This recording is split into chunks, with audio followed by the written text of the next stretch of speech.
candle in Gideon Ashcroft's study had burned nearly to its base, and the hall outside was dark enough that Philippa could see the thin strip of light beneath the door from 20 feet away. She had her valise in her left hand. Her traveling cloak was buttoned to the throat. The house was absolutely still, the kind of stillness that exists only in the hour before dawn, when even the servants have not yet begun to move. And she had been walking toward the front door when she heard his voice through the study wall. Not raised, not directed at her. 6 words, spoken in the exhausted, private register of a man who believes himself alone. She stopped. She stood in the dark corridor and heard them land. "I am sick of your face." He had not known she was there. She understood that in some part of herself that remained clear and analytical even in the first terrible seconds after hearing them. He had not known. The words had been aimed inward, at himself perhaps, at the reflection of the marriage he saw in his own window glass, at whatever had kept him awake in that study until the candle burned low. She understood all of this. She set her valise down on the stone floor of the corridor, straightened her glove, and opened the study door. Gideon was standing at the window. He turned when the door opened, and whatever he had been expecting, a servant, the housekeeper, his own conscience-given form. It was not Philippa in her traveling cloak at 4:30 in the morning, with the look on her face that she wore now. He said nothing. She crossed the room without waiting for him to speak, passed him entirely, and went directly to his bureau. She opened the second drawer. She knew which drawer. She had always known which drawer, and removed the household ledger. She carried it to the desk, opened it, and read aloud. "The Carver family's lease renewal," she said. "Outstanding since the 15th. The Northfield drainage. Your steward has written twice, and you have not replied. Mrs. Holt requires a decision on the cook's winter stores before Thursday, or she will purchase at market rate, and the cost will be 30 shillings higher than it needs to be." She turned a page. "The Pendleton boy's apprenticeship fee. You agreed to it in September. He's waiting." She turned another page. "The east wing gutter. If it is not repaired before the first hard frost, you will spend 4 times the amount in the spring on the ceiling beneath it." She closed the ledger. She set it on the desk in front of him, flat, precise, exactly centered. He had not moved. He was standing exactly where she had passed him. And his face held the expression of a man who has been handed an object he does not know how to put down. "I'll help," Philippa said. The words came out cold and precise and entirely without sentiment. They were not an offer of forgiveness. They were not a declaration of loyalty. They were a statement of fact, the same tone she had used when reading the ledger, the same tone her father had taught her to use when presenting accounts, the tone that meant, "Here is what is true, here is what needs doing, here is what I am capable of, and here is the limit of what I am offering you." She picked up her valise. "Philippa." She was already at the door. He moved. She heard it, 3 quick steps, and she felt the air shift beside her right shoulder. His hand closed on nothing. She did not look back. The door swung shut behind her on its own weight, and she walked down the corridor toward the entrance hall. And she did not stop, and she did not turn. And by the time the first gray light touched the east-facing windows of Ashcroft Hall, her carriage was already on the Bath Road. Gideon stood in the study holding the household ledger. The candle beside him guttered once and went out. He stood in the gray pre-dawn dark with the ledger in both hands and the sound of the closing door still present in the room. And he did not set it down for a long time. 3 days passed. They passed for Philippa in the rented rooms on Pulteney Street, where she had taken a sitting room with a good north-facing window that gave clean, even light across a writing desk. She unpacked methodically, arranged her books along the windowsill, and spent the first morning doing nothing at all except sitting in the chair by the fire with her hands in her lap. By the second morning, she was working. She had brought 2 books from Ashcroft Hall, both on property law, both annotated in her own hand from the years she had spent managing her father's estate. She had brought her correspondence file. She had brought her own ledger, the one she kept separately from the household accounts, where she tracked what she privately thought of as the shape of things. Patterns in payments, timing in agreements, the small discrepancies that emerged when numbers were examined not in isolation, but in sequence. On the 3rd morning, a letter arrived. It bore the seal of Thornwood, Crace and Associates, solicitors. Philippa read it at her writing desk with both hands flat on the surface, and her breathing even and controlled. Her cousin Rupert had moved. The debt claim named her portion as co-owner by jointure. Her legal response was required within 14 days. The instrument was described in language that was precise and confident and contained, she noted immediately, 2 dates. She set the letter aside. She opened a fresh ledger, the 3rd she had brought from Ashcroft, and she began to write. She wrote the instrument's claimed dates in the left margin. She wrote Rupert's known financial position in the column beside them. She wrote the dates of her father's final estate transactions in the 3rd column, drawing from memory with a precision that would have surprised anyone who had known her only as the Duke of Ashcroft's quiet wife. She noted that the 2 dates in the instrument did not align with each other, and she drew a small circle around each one and connected them with a single horizontal line. At Ashcroft Hall, Gideon read his copy of the solicitor's letter at the breakfast table, alone. He read it twice. He set it down. He sat for a long time looking at the wall. Then he took out a sheet of paper and wrote 1 line. I did not know he would move this quickly. If you are willing, I would prefer to face this together. He did not add to it. He did not explain himself. He sealed it and sent it to Bath. Philippa received it the following morning. She read it once. She set it on the corner of her desk, not in the fire and not in the correspondence file. Then she took out a fresh sheet and wrote to the solicitor at Thornwood, Crace and Associates, confirming her participation in the proceedings as co-owner by jointure and requesting the original instrument be made available for examination at the first committee meeting. Then she took out a second sheet and wrote to Gideon. She wrote 1 word. When? The first committee meeting at Lincoln's Inn was set for the 3rd week of November. The morning was gray and cold, and the rain had been falling since before dawn in the steady, purposeful way that London rain falls in November, not dramatic, simply persistent. Gideon arrived at 9:45.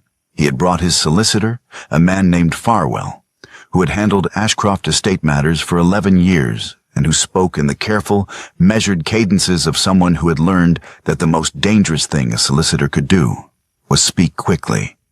They were shown to the committee room. Rupert was already present, seated on the far side of the central table with his own solicitor and a clerk. He rose when Gideon entered, inclined his head with perfect courtesy, and sat again. At 10:05, Philippa walked in. She was wearing gray wool, dark at the sleeves, with a collar that sat close at the throat. She carried a leather file of the kind that solicitors used. She sat down opposite Gideon without looking at him, set the file on the table, and opened it. Rupert's solicitor, a man named Crace, compact and watchful, looked across the table at Gideon with a particular expression of a man asking a question without words. Is she here with your authority? Do you want her removed? Gideon looked at Philippa. She was reading the first page of her file with her pen uncapped and her attention entirely on the document in front of her. She had not asked for his confirmation. She had not looked to him to speak. "She is present as co-owner by jointure," Gideon said. "She speaks for herself." Grace blinked. The committee chairman, a gray-haired man named Aldous, who had seen 30 years of debt hearings, made a small notation and said nothing. Philippa looked up. Not at Gideon, at Grace. "I would like the original instrument produced, please," she said. "I have the committee's copy. I would like to examine the physical document." Grace produced it. Philippa took it, set it beside her own notes, and examined it for 45 seconds without speaking. Then she placed her finger on the second date, the registration date, and said, "This date does not correspond to the county registration record. I have written to the county office, and they have confirmed the filing. I am requesting discovery of the original debt deed, not the instrument derived from it." The room was quiet in the particular way that rooms become quiet when something has been said that cannot be unsaid. Rupert watched her from his side of the table. His expression was pleasant and entirely unreadable. He said nothing that conceded anything, and he said it with considerable charm. The meeting concluded at 12:30.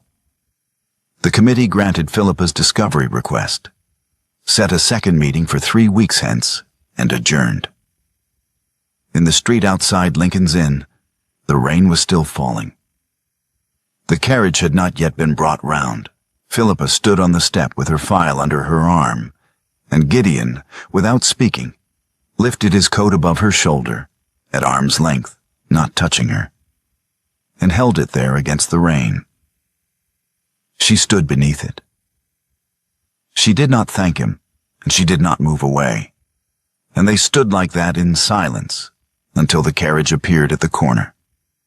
The second committee meeting produced Philippa's counter-documentation, a county record obtained through the discovery request, showing that the debt instrument had been registered 6 weeks after the date written on its face. Grace examined the record, asked for time to respond, and received 3 weeks from the committee. Rupert's expression did not change. Outside on the steps, Gideon said, "You found that in 4 days." 3, Philippa said. "The 4th day I spent writing the letter requesting the Carver lease renewal, since no one else had done it." He had the grace not to respond to that. They traveled together to the Carver farm that afternoon. The visit had been arranged by Philippa before the meeting, and Gideon arrived at the carriage without being invited and without explaining himself. She did not ask him to leave. The Carver farm was 3 miles from Ashcroft Hall, set back from the lane behind a low stone wall. The eldest child, a boy of 8 named Thomas, had been ill for a fortnight, with a chest complaint that had kept him in bed, and his mother at his side with the particular exhaustion of a woman who has not slept properly in 2 weeks. She opened the door when she saw the carriage, and her face did something complicated when she saw both of them. "Your Grace?" she said to Philippa. And then, with a slight hesitation, "Your Grace," to Gideon. The child's room was small and warm, lit by a low fire.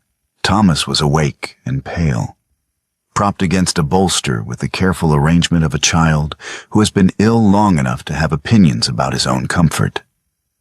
He looked at Philippa with a direct assessment of the young and said, "Did you bring the lease papers?" "I did," Philippa said. "They are signed." The child considered this, apparently found it satisfactory, and closed his eyes. They stood at the bedside while Mrs. Carver talked about the illness, about the physician's last visit, about whether the Northfield drainage would affect the lower pasture where her husband grazed the sheep. She spoke to Philippa the way people speak to someone they trust, to both hear and act. She spoke to Gideon with a careful respect that was not quite the same thing. At some point, while Mrs. Carver was describing the physician's instructions, Gideon's hand found Philippa's. It was not dramatic. He did not reach for her hand with any visible intention. His arm simply moved, and his hand was there, and his fingers closed around hers once, with pressure, and stayed. Philippa did not withdraw. She did not look at him. She continued listening to Mrs. Carver describe the physician's instructions, and her hand remained inside his. And Mrs. Carver noticed and said nothing, and kept talking. On the road back, in the carriage, Philippa did not mention the hand. "Do you have the Ashcroft estate ledgers going back to 1819? She asked. "They are in my locked study," Gideon said. "I will need them." "I know," he said. And then, after a pause, "I'll have them sent to Bath." "Thank you," Philippa said, and looked out of the window and said nothing else for the remainder of the journey. The discovery documents arrived at the solicitor's office in Bath on a Tuesday afternoon in late November, and it was there, in a lamp-lit room with rain striking the single window that faced the street, that Philippa found the deed. She read it once. She set it flat on the desk. She read it again. Her father had gifted her portion to Gideon Ashcroft outright at the wedding. Not as debt resolution, not as settlement against the Thornwood claim. Freely as an act of trust. The language in the deed was plain and unmistakable. Her father had known about Rupert's claim, had known the shape of the debt, and had given everything he could give to the man his daughter was marrying because he had believed the deed made this explicit, that Gideon Ashcroft was a man who could be trusted with it. Gideon was seated across the desk from her. She looked up at him. "Who asked whom?" she said. "Was it my father's proposal, or yours?" The lamp burned steadily. Rain moved against the glass. Gideon was quiet for long enough that the quality of the silence changed. It was not the silence of a man constructing a convenient answer. It was the silence of a man deciding to say something true. "It was mutual," he said. "The arrangement was proposed from both sides at the same time. Your father wrote to me in the same week I had written to him." He paused. "But I would have asked on my own. I want you to know that. I was going to write to him regardless." He did not add to it. He did not explain why he had not told her this before, or why he had let her believe, for 18 months, that the marriage had been primarily a financial convenience. He simply said it and left it there. Philippa looked at him. She looked at the deed on the desk. She looked at him again. It was the first honest sentence of the marriage, not the most important thing that had ever been said between them, but the first thing that had been said without management, without the careful architecture of self-protection, without a duke speaking from behind his title. He had said, "I would have asked on my own." And it was true. She could hear that it was true. They sat in the lamp-lit room without speaking further. The rain continued against the window. The lamp burned down slowly, then guttered, and the room went dark, and neither of them moved immediately. Then Philippa gathered her papers, stacked them in order, and rose. She left the room. Gideon sat in the dark for several minutes, his hands on the desk, before he rose and followed. Rupert came to Bath on a Wednesday in December, unannounced. He sat in Philippa's rented parlor with his hat in his hands and the expression of a man who has rehearsed the scene he is about to perform and is confident in his preparation. He was, as he had always been, charming. He was her cousin. He had grown up in the same house for 3 years after her mother died, and he knew how to speak to her in a way that acknowledged their shared history without invoking it directly. "I am offering you a settlement," he said. "Your portion returned clear. The debt claim withdrawn entirely. No committee, No further proceedings. He paused. Gideon Ashcroft made this marriage to resolve a debt he knew about before you were engaged. The debt is resolved. There is nothing left of the practical arrangement that required it. What remains is a question of whether you would like to spend the next 6 months in committee rooms defending a marriage that has already functionally ended, or whether you would prefer to walk away with your portion intact and your independence complete. Philippa listened to all of it. She did not interrupt. "Thank you for coming," she said when he had finished. "No." Rupert studied her for a moment. "Philippa," her voice was even. "The answer is no, Rupert. You may see yourself out, or I can ring for someone to assist you." He left. That evening she wrote to Gideon. "Rupert has shown his hand. We need 3 weeks and the Ashcroft ledgers back to 1819. Gideon did not reply in writing. He arrived in Bath the following morning, not to her door, directly to the solicitor's offices she had been using, on Milsom Street, where she arrived at 9 o'clock to find him already seated at the table with the ledgers stacked beside him and his coat still damp from the road. He had not slept. She could see that. She sat down across from him, opened her own files, and they began. They worked for 4 hours. They worked through the Ashcroft accounts from 1819 forward, and through Rupert's known transactions, and through the timeline Philippa had been constructing since Bath. Gideon could read a ledger, not with her speed or her eye for pattern, but competently. And he asked good questions, and he did not speak when she was thinking, which she found she valued more than she had expected. At 2 in the morning, the solicitor's clerk having long since gone home, Philippa turned a page in the 1821 ledger and stopped. There it was, her father's handwriting, the particular forward slant she had known since childhood, the small looping D he had never lost from his schoolboy script. A payment recorded on the precise date that Rupert's instrument claimed was the date the debt was originated. The payment was not a debt payment. It was a transaction in the opposite direction entirely. A transfer that proved the account Rupert claimed had been open on that date had, in fact, been settled. The instrument's date had been written after the fact.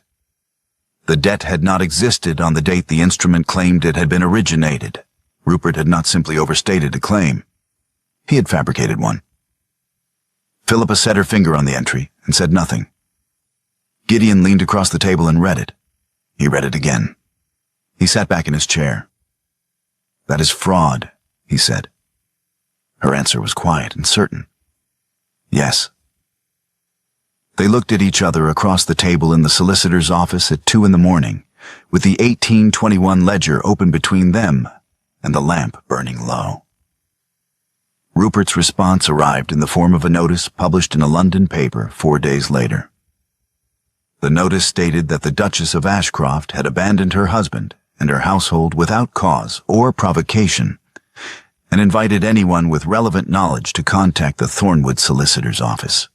By the following week, 3 letters had arrived at the county magistrate's office, unsolicited, written independently by 3 different tenant families from the Ashcroft estate.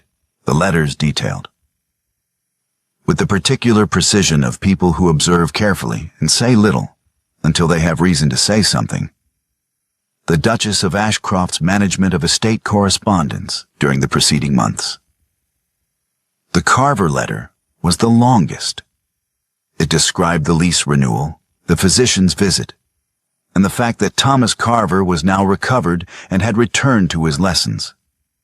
And it ended with a sentence that Mrs. Carver had clearly written herself.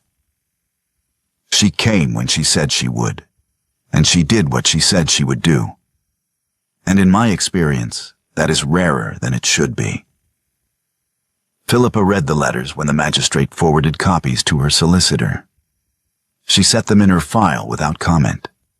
She went to Gideon that evening with a proposal. "I want the final committee hearing held at the Ashcroft Tenants' Hall," she said. "Not Lincoln's Inn, not London. Here, on home ground, with the families present. Gideon looked at her for a moment, He did not hesitate. Yes, he said. 43 families, she said. I know, he said. The night before the hearing, Philippa sat alone in the tenants' hall with her notes spread across the central table and 2 candles burning. The hall smelled of wood smoke and cold stone, and the particular dry smell of old timber. And she had been sitting there for an hour when she heard the door open. Gideon crossed the hall to where she was seated. She did not look up from her notes. He stopped beside her. She heard him breathe once. Then he leaned down and kissed her. Without announcement, without a prepared approach, without anything except the accumulated weight of 3 months of Lincoln's Inn and lamp-lit rooms and a pressed hand at a child's bedside, and 47 letters he had never sent. When it ended, Philippa sat very still for a moment. That is not an answer, she said. No, Gideon said, but it is true. She looked at her notes. She picked up her pen. Gideon pulled a chair from the far end of the table, carried it to the corner of the room, and sat down. He did not speak. He did not offer to help. He simply stayed in the corner of the tenants' hall while she worked through her notes by candlelight, until she gathered the last page and rose, and they walked back to the hall by separate doors and separately reached the morning. The committee convened at 10 o'clock. The tenants' hall held 43 families along its walls, farmhands and their wives, elderly tenants who had lived on the Ashcroft land for 40 years, the Carver family in the front row with Thomas standing very straight beside his mother. The committee chairman Aldous sat at the central table with 2 other committee members. Crace sat beside Rupert on one side. Philippa and Gideon sat opposite, with Farwell at the end. Rupert looked, as he had looked throughout every meeting, patient and courteous and entirely untroubled. Philippa opened the proceedings. She presented the county registration discrepancy first. The 6-week gap between the instrument's stated date and its actual filing, documented and confirmed in the registrar's sworn statement, which she read into the record. She presented the 1821 ledger notation in her father's hand. The original document, brought from Bath under seal, and walked the committee through the transaction it recorded and what it proved about the instrument's claimed origination date. She was precise. She was specific. She did not raise her voice, and she did not use a single word that was not necessary. And the 43 families along the walls listened without moving.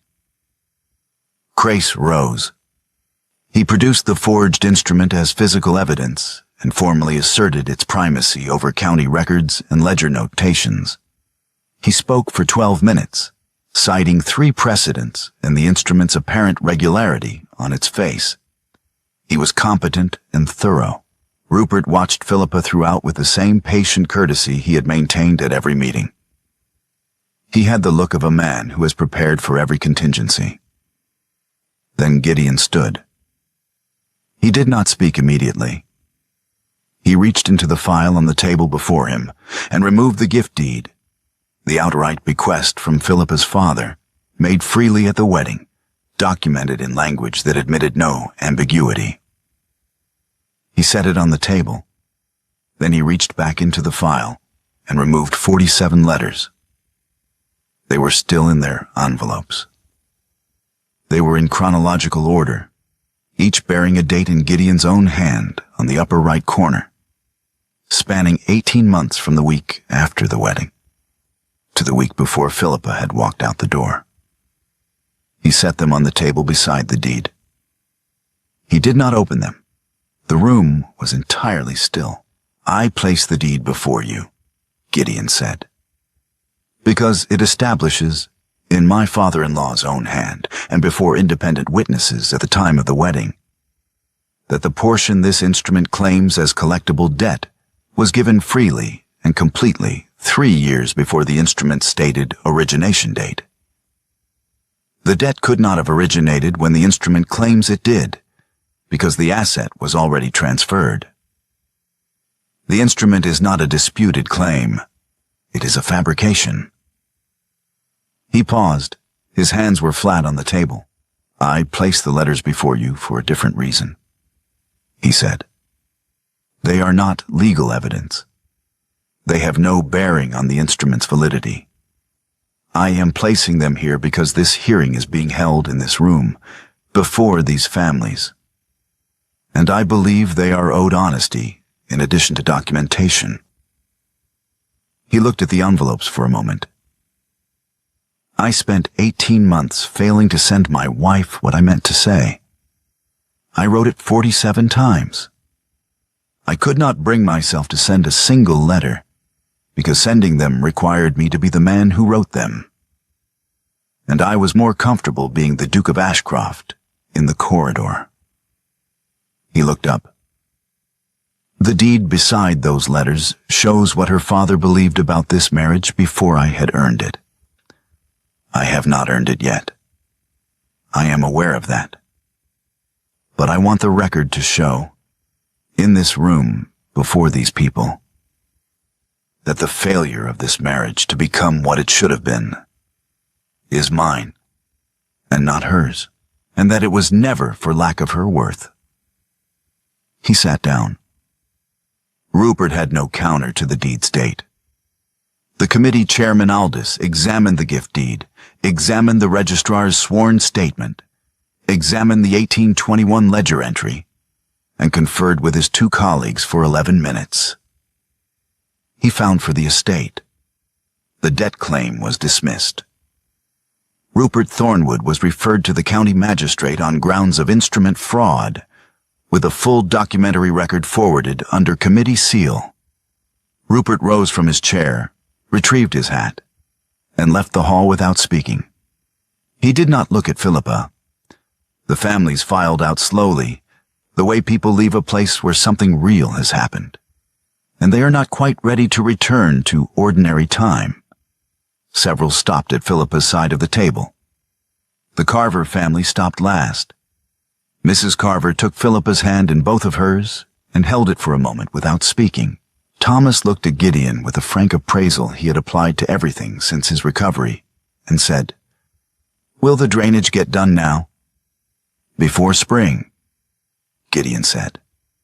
Thomas considered this and nodded, apparently satisfied, and followed his mother out. When the hall was empty and the committee had gathered their papers and gone, Philippa stood in the quiet of the tenants' hall, with the 47 letters stacked on the table before her and the last candle burning down. "I came back for my word," she said, "and for the tenants, not for you." "I know," Gideon said. "I stayed past the first meeting because of one honest sentence in a lamplit room." She paused. "And because of 47 unread letters on a table." "Those letters are yours," Gideon said. "They were always yours. I simply hadn't found the courage to deliver them." Philippa looked at the stack of envelopes. "I would like to read them," she said. He answered without hesitation, "Yes." She gathered them carefully in their chronological order and placed them in her file. She picked up the file. She looked at him once, not the measuring look she had used across committee tables, not the careful professional regard she had maintained through 3 months of Lincoln's Inn, but a look that was simply his wife's face, tired and clear and present. Then she walked toward the door. "Philippa," he said. She stopped, but did not turn. "The east wing gutter," he said. "I had it repaired in October." A pause. "Good," she said, and went out. The following morning at Ashcroft Hall, the study door stood not quite closed. On the desk inside, 2 sets of ledgers lay open side by side, his running back to 1819, and the one she had taken on the morning she left and carried back in her file. They were open to the same year, the pages aligned, and someone had placed a single sheet of notes between them, written in 2 different hands. On the hall table outside the study, a single tray held 2 cups of tea, both still warm. The 47 letters had been opened. They were stacked on the corner of the desk in her order, not the chronological order in which he had written them, but a different order, the order in which she had read them, which told its own story about what she had found inside. The stack was neat. Each letter had been refolded and returned to its envelope. On the 47th, in Philippa's hand, a small annotation had been added at the bottom of the final page, in the precise and particular script she had learned from her father, and used in ledger margins for as long as she could remember. You should have sent this one first.